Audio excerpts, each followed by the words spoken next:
ሰላም ጤና ይስጥልን የተከበራችሁና የተወደዳችሁ የቻናሌ ተከታታዮች እንደምን አላችሁልኝ? ሰላም ለእናንተ ይሁን። በያላችሁበት ሰላም ጤና ፍቅር እንድትሆኑ እመኝላችኋለሁ። እጅግ የተከበራችሁና የተወደዳችሁ የቻናሌ ተከታታዮች አሜሪካና ኢራን እንዲሁም እስራኤል ሊደራደሩ መሆናቸው ተሰማ። ኢራን ስታጣጥል ከቆየች በኋላ ማምሻውን ይፋ አድርጋለች።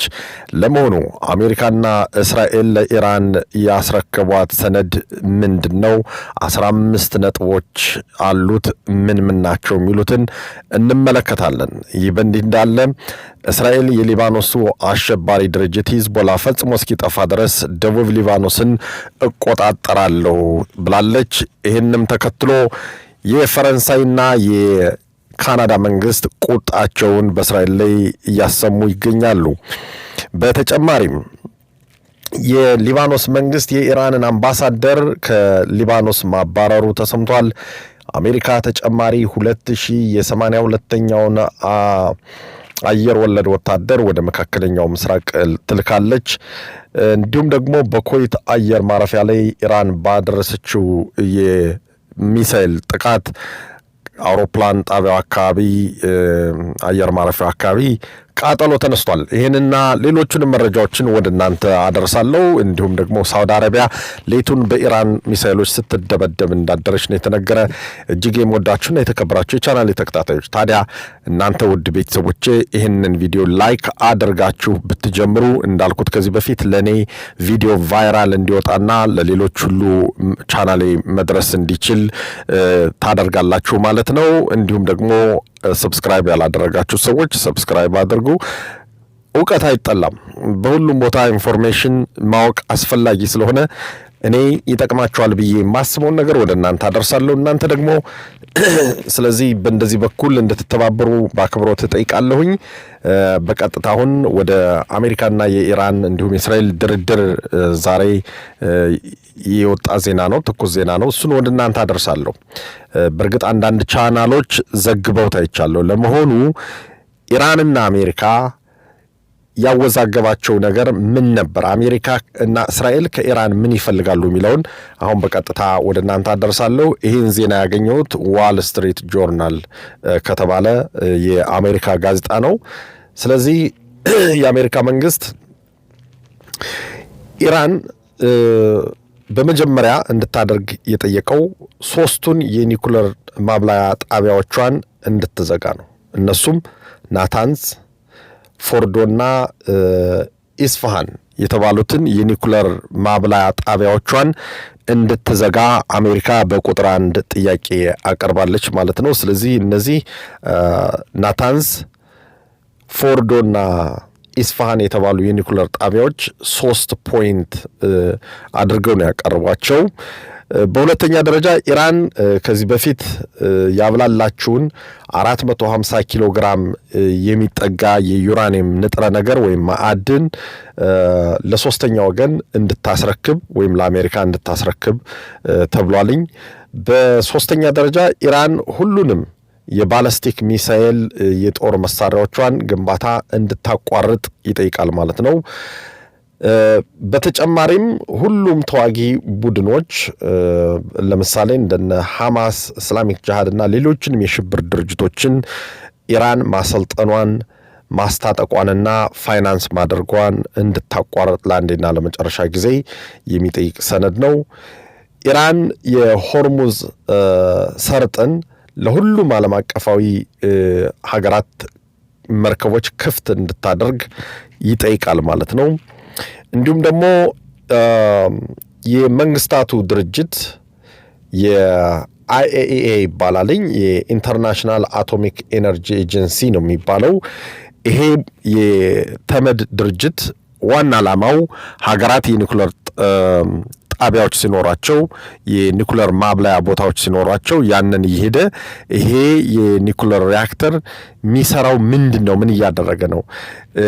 በትክክል ለሰላማዊ መንገድ ወይም ደግሞ ፒስፉል ፐርፐዝ ይሉታልኝ ለሰላማዊ መንገድ ነው ወይ እየተጠቀመበት ያለ ነው? የጦር መሳሪያ ግንባታ ያከናውንበታል ብለው ይፈትሻሉ። እና አሜሪካ የጠየቀችው የተባበሩት መንግስታት ድርጅት አይኤኢኤ ሁሉንም የኒኩለር የኢራንን የኒኩለር ተቋማት ያለምንም ገደብ ከዚህ በፊት ስታደርገው እንደነበር ያለምንም ገደብ እንድታስፈትሽ በተጨማሪም የዓለም አቀፉ ማህበረሰብ ይሄን ስታደርግ ኢራን የዓለም አቀፉ ማህበረሰብ በኢራን ላይ ጥሎት የነበረውን ማዕቀብ ያነሳላታል። ዩናይትድ ስቴትስ ኢራን ለሰላማዊ መንገድ የምትጠቀመው የኒኩለር ግንባታ ካለ ለሱ ድጋፍ ታደርጋለች። ከዛ በኋላ አሜሪካ መልሳ ማዕቀብ የዓለም አቀፉ ማህበረሰብ ማዕቀብ መጣል የሚያስችላትን መካኒዝም እሱነን አቦሊሽ ታደርጋለች ወይም ከዚህ በኋላ አትጠቀምበትም ማለት ነው ኢራን በእነዚህ ነጥቦች ከተስማማች። እንዲሁም ደግሞ የአሜሪካ መንግስት ለኢራን ድጋፍ ያደርጋልኝ እና እንግዲህ ይሄ ነው ዛሬ የአሜሪካ መንግስት የጠየቀው ባለ 15 ነጥብ በወፍ በረር ስንመለከተው ጥያቄው ይሄን ነው የሚመስለው። አሜሪካ ከኢራን ወይም እስራኤልና አሜሪካ ከኢራን የሚፈልጉት ይሄን ሲሆን ኢራን ደግሞ እንግዲህ ባለፈው ጊዜ ያነሳቻቸው ሐሳቦች አሉ። ነገር ግን ለዓለም አቀፉ ማህበረሰብ የሰጠችው ነገር የለም፣ የተነገረ ነገር የለም። ነገር ግን ከዚህ በፊት እንደምናስታውቀው ኢራን አራት ነገሮችን ትፈልጋለች። ጦርነቱን ከማቋረጧ በፊት አሜሪካና እስራኤል ድብደባ እንዲያቋርጡ፣ ሲቀጥል ደግሞ ከዚህ በኋላ የአሜሪካና የኢራን መንግስት የአሜሪካና የእስራኤል መንግስት በኢራን ላይ ድጋሚ ጦርነት የማይከፍቱ መሆናቸውን ዋስትና ወይም ደግሞ ጋራንቲ ትፈልጋለች ማለት ነው ኢራን። ከዚህም በተጨማሪ ኢራን 100% በአገሯ ውስጥ የኒኩለር ማብላላት ስራ መብቱ እንዳላት እንዲታወቅላትና ለመንግስቱ ዕውቅና እንዲሰጥ ብላ ከዚህ በፊት ጠይቃ ነበረ። ይሄ እንግዲህ በድርድር ጊዜ የጠየቀችው አይደለም፣ ከባለፈው ጊዜ ነውና ትናንት ዋል ስትሪት ጆርናል ይሄንን ዜና ይዞ በወጣበት ጊዜ ኢራን ስታስተባብል ነበር። ነገር ግን ማምሻውን የኢራን መንግስት ይሄን አረጋግጧል። በሶስተኛ ወገን በኩል ድርድር እየተደረገ እንደሆነና ይሄ ድርድር እስላማባድ ውስጥ ፓኪስታን ማለት ነው እስላማባድ ውስጥ ይደረጋል ተብሏል። ምናልባትም ግብጽና ፓኪስታን በአደራዳሪነት ሳይሰለፉ እንዳልቀሩ ነው እየተነገረ ያለው። ይሄን አስመልክቶ የእስራኤል ጠቅላይ ሚኒስትር ቤንያሚን ኔታንያሁና የአሜሪካው ፕሬዝዳንት ዶናልድ ትራምፕ ዛሬ አመሻሹን በስልክ አውርተው ነበር። ዶናልድ ትራምፕ ይሄንን ስምምነት ኢራን ብትፈርም ምን ሊጠቅማቸው እንደሚችል ለሁለቱም ሀገራት ለናታንያሁ የሰጡት ገለጻ አለን የተባለው። የቢቢ መንግስት ደግሞ የእስራኤል መንግስት ደግሞ በቤንያሚን ኔታንያሁ ምንድነው ያሉት? እኛ አጋራችን ከአሜሪካ ጋር አብረን ሁሉ ጊዜም እንሰለፋለን፣ በመልካም ጊዜም በክፉ ጊዜም። ስለዚህ እሳቸው እንዳሉት በአሁኑ ሰዓት ኢራን የተቀመጠላትን ቅድመ ሁኔታ መታሟላ ከሆነ ለእስራኤል ሀገር ቤስት ኢንተረስት ነው፣ በቃ አስፈላጊ ነው፣ የሀገሪቱን ኢንተረስት ያሟላ ነው ብለው ነው የሚያስቡትኝ። ነገር ግን ጦርነቱ አሁንም እንደቀጠለ ነው። እስራኤልና አሜሪካ በኢራን ላይ የሚያደርጉትን ድብደባ አጠናክረው ቀጥለዋልኝ። እንዲሁም ዛሬ ኢስፋሃን አካባቢና ቡሻር የሚባለው የኒኩለር ጣቢያ አጠገብ እስራኤልና አሜሪካ በድጋሚ መደብደባቸው ነው የተነገረው። እንግዲህ እንደሚታወቀው ከቀናት በፊት ሩሲያ አስጠንቅቃለች ሲባል ነበር። ነገር ግን ጦርነት ነውና ማንን አያዝም። በተለይ ኒኩለር የታጠቀን ሀገር አቆም ብለህ የምታስቆመው ጉዳይ አይደለም። ስለዚህ ሀገራት ኒኩለር ካላቸው ሀያል ሀገራት ጋር መላተም ስለማይፈልጉ ስለዚህ ጦርነቱ አሁንም ተጠናክሮ እንደቀጠለ ነው። በተጨማሪም ደግሞ የተከበራችሁና የተወደዳችሁ የቻናሌ ተከታታዮች ኢራን እንዳትደግፍ ጥያቄ የቀረበላት ድርጅት እንግዲህ እነማን ናቸው ሊሆኑ የሚችሉት? አንደኛ የሊባኖሱን ሸማቂ አሸባሪ ድርጅት ሂዝቦላ ነው የሚሆነው። በሁለተኛ ደረጃ ደግሞ የየመኑ አማጽያን እንዲሁም ሁቲ ተብለው ይጠራሉ ወይም ደግሞ አንሳሩላ ተብለው የሚጠሩ ናቸው። በሶስተኛ የፍልስጤም ድርጅቶችም በአጠቃላይ ማለት ነው ከ20 በላይ ናቸው።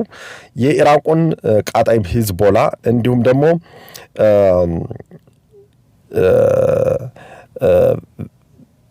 ሸቢል አልዛይዲ የሚባለውና ኢራቅ ውስጥ መሽጎ የሚገኝ ድርጅት አለ። ይሄንንና ሌሎችንም ኢራን መደገፋቸውን የቴክኒክ የትጥቅ የስንቅ ምናምን ድጋፍ የምታደርግላቸውንና እስራኤልን ከበው እስራኤልን እንዲያጠፉ ብላቸው የነበረቹ ድርጅቶች በአጠቃላይ ይወገዳሉ ማለት ነው። ወይም ደግሞ ኢራን ከነሱ ጋር ያላቸውን ድጋፍ ከነሱ ጋር ያላትን ግንኙነት ወይም ለነሱ የምትሰጠውን ድጋፍ 100% ታቋርጣለች ማለት ነው። ስለዚህ ይሄ ድርድር ይሳካል አይሳካም የሚለውን ነገር ቆይተን ጊዜ የሚፈታው ነው የሚሆነው። ነገር ግን መረጃዎች በወጡበት ጊዜ ኢራን አልተደራደርኩም ውሸት ነው የአሜሪካ ፌክ ኒውስ ነው ብላ ነበር። ቆይታ ግን ድርድር ኢንዳይሬክት እንዳለ አምናለች ማለት ነው። እንግዲህ በእነሱ ዘንድ ይሄ የተለመደ ስለሆነ የሚደረግ የፖለቲካ እንትን ነው ድብብቆች ነውና ይሄን በተመለከተ እንግዲህ ያለው መረጃ ይሄ ነው። ነገር ግን ዶናልድ ትራምፕ በኢራን የኃይል ማመንጫ ላይ ድብደባ ፈጽማለሁ ብለው ነበር በ48 ሰዓት ውስጥ። ያ 48 ሰዓት ዛሬ ተጠናቋል። ነገር ግን ኢራን አልተደበደበችም። የ5 ቀን የጊዜ ገደብ ተቀምጦላታል። እነዚህን ነጥቦች በ5 ቀን ውስጥ ከተቀበለች ድብደባው ቆሞ ወደ ድርድር ይሆናል ማለት ነው። ይሄንን ነጥብ አልቀበልም ካለች ደግሞ ያው የሚከተላትን ነገር ይከተላታል ማለት ነው። ስለዚህ በኢራን በኩል ያለው መረጃ ይሄን ይመስላል። የተከበራችሁና የተወደዳችሁ ይህ ቻናል ተከታታዮች፣ ሌላው እስራኤል የሊባኖስ አሸባሪ ድርጅት ሂዝቦላ እንግዲህ ኢራን ጋር ጦርነት እስራኤል በጀመረችበት ጊዜ ኢራንን ለማገዝ ወደ ጦርነት እስራኤልን አስገድዶ ያስገባት ድርጅት ነው። በሚገባ እየተለበለበ ነው የሚገኘው ይሄ ድርጅት። በእውነት ለመናገር ትናንት አንድ ቦታ ላይ በተጣለ ቦምብ 100 ሰዎች 100 የሂዝቦላ ተዋጊዎችና በጣም በርካታ ቤቶች እየፈረሱ ናቸው። ይሄ ድርጅት መሳሪያዎችን የሚያስቀምጠው ከግለሰቦች ቤት ነው። ከግለሰቦች ቤት፣ ከትምህርት ቤት፣ ከመስጊዶች፣ ከጤና ጣቢያ፣ ልክ እንደ ሐማስ ማለት ነው። አሸባሪዎች እንደዚህ ነው የሚያደርጉ። በነገራችን ላይ ኢራንም አሁን እንደዛ እያደረገች ነው ያለ። አሁን መሪዎች በሙሉ ተደብቀው የሚገኙት ከሲቪሊያን ጋር ነው የተረፉት ማለት ነው ከሞት። ስለዚህ ሂዝቦላ ከእስራኤል ጋር እየተዋጋ ስለሆነ እስራኤል ከዚህ በፊት አካባቢውን ተቆጣጥራ የነበረችው ለ22 ዓመት ነው። ነገር ግን በ2000 ዓመተ ምህረት ይሁድ ባራክ የተባለው የእስራኤል ጠቅላይ ሚኒስትር ቦታውን መልሶ ለሊባኖስ ሰጥቶ ነበር። እስራኤል አካባቢውን ለቃ መውጣቷን ተከትሎ በግር እየተከታተለ ማለት ነው ይሄ ድርጅት ኢራን እየተከለች እያስተካከለች መሬት እየቆፈረች መሳሪያ እየሰጠች እያሰለጠነች ስንቅ እያመጣች እያቀበለች በእስራኤል ላይ ሰላም እንዲነሳ ስታደርግ ቆይታለች። ነገር ግን እስራኤል ከዚህ በኋላ እንዲህ አይነት ነገር አልቀበልም ብላለች። እስራኤል በፖሊሲዋ ሶሪያ ውስጥ አሸባሪ ቢተኩስ የሶሪያ መንግስት ነው ኃላፊ አድርጋ የምትይዘው። የመን ውስጥ ለምሳሌ አንድ ድርጅት ቢተኩስ እዛ አካባቢ የሚገዛውን ኃይል ነው እስራኤል የምታጠቃውና አሁን የሊባኖስን መንግስት ግን እያጠቃች አይደለም። ለምን? እነዚህ የእስራኤል ወዳጅ የሆኑ ክርስቲያን ሰዎች ናቸው። ነገር ግን አቅም ደግሞ የላቸውም። ሂዝቦላን ትጥቅ የማስፈታት አቅም ስለሌላቸው እስራኤል እኔ ራሱ አቅሙን ተውትና እኔ ያስፈታቸዋለሁ ትጥቁን ብላ ገብታ ነው አሁን እያሽመደመደችው የምትገኘው። ስለዚህ ከዚህ በኋላ ግን እስራኤል ያለችው አስደንጋጩ ነገር ምንድነው? ይህን መሬት ከተቆጣጠርኩ በኋላ አልለቅም፣ አትሊስት ሂዝቦላ የሚባል ድርጅት እስኪጠፋ ድረስ። ምክንያቱም ደግሞ እዛ ለቅቄ ሲወጣ ነው ወደ እስራኤል ድንበሮች እየተጠጉ የሚያስወነጭፉት ሮኬቶችንና ያም ቦታ ለደህንነቴ ባፈር ዞን ይባላል በእንግሊዝኛ።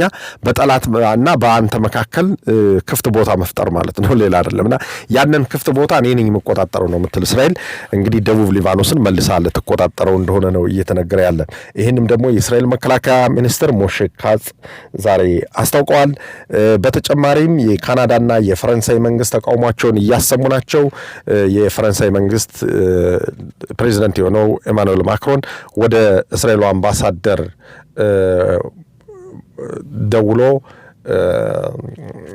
ዛሬ መዋየታቸውን ነው የተነገረውና ሲቀጥል ደግሞ የሊባኖስ መንግስት የኢራንን አምባሳደር ዛሬ አባሯል። ያባረረበት ምክንያት ደግሞ የኢራን መንግስት ሂዝቦላን እየደገፈ ስለሆነ የሂዝቦላ ታጣቂዎች በእስራኤል ላይ ጥቃት ሲፈጽሙ ዋናውን ገፈት ቀማሿ ሊባኖስ ስለሆነች እናንተ ናችሁ በሚል ነው የሊባኖስን አምባሳደር ያባረሩ። ማን ነው የኢራንን አምባሳደር ሊባኖስ ያባረረችው ማለት ነው።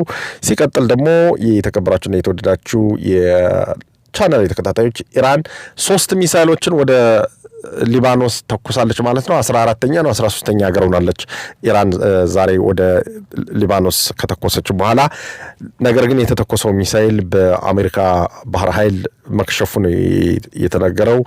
ሲቀጥል የተከበራችሁና የተወደዳችሁ የቻናል ተከታታዮች አሜሪካ ተጨማሪ 2000 የ82ኛውን የአየር ወለድ ወታደር ክፍለ ጦር ወደ መካከለኛው ምስራቅ እያጓጓዘች ትገኛለች። ይሄ 2000 ጦር በአቅሙ በጣም የተመሰከረለትና በአየር ላይ አየር ውጊያ የሚያደርግ የ82ኛው ክፍለ ጦር ማለት ነው። በተረፈ በጣም አመሰግናለሁ።